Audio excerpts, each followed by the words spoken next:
Medchal MLA మాజీ మంత్రి Chamakura మల్లారెడ్డికి big shock తగిలింది. కుత్బుల్లాపూర్ మండల పరిధిలోని జీడిమెట్ల సర్వే నెంబర్ 82లో మల్లారెడ్డి కుటుంబ సభ్యులు 33 గుంటల భూమిని కబ్జా చేశారంటూ రెవెన్యూ అధికారులు నిజాన్ని నిగ్గు తేల్చారు. సుచిత్రలోని సర్వే నెంబర్ 82లో వివాదాస్పద భూమిపై హైకోర్టు ఆదేశాలు ఉన్నప్పటికీ మల్లారెడ్డి ఆయన కుటుంబ సభ్యులు నిర్దాక్షిణ్యంగా భూ కబ్జాకు పాల్పడినట్లుగా రెవెన్యూ అధికారులు పేర్కొన్నారు. అయితే అదే నివేదికను వారు హైకోర్టుకు పోలీసుల ద్వారా అందజేశారు. ఈ క్రమంలో రాష్ట్ర హైకోర్టు కీలక వ్యాఖ్యలు చేసింది.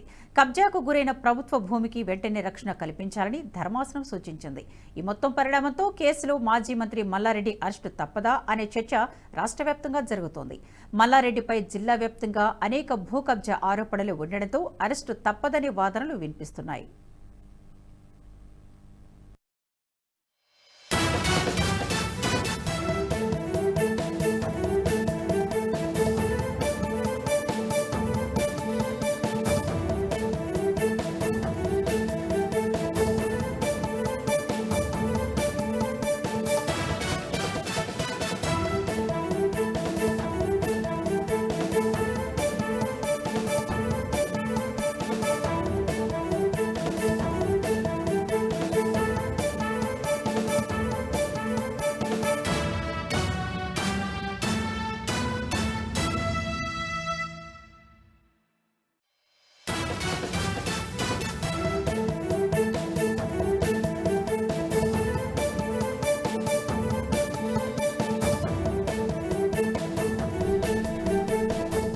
ఈ వీడియో మీకు నచ్చినట్టయితే లైక్ చేయండి, 10 మందికి షేర్ చేయండి. అలాగే కామెంట్ల రూపంలో మీ అభిప్రాయాలను మాతో పంచుకోండి. Nationalist hub group of channels ను సబ్స్క్రైబ్ చేసుకుని తెలుగునాట జాతీయవాద జర్నలిజాన్ని ప్రోత్సహించండి. ఈ వీడియో కింద ఉన్న బెల్ ఐకాన్ పై క్లిక్ చేయడం మర్చిపోవద్దు.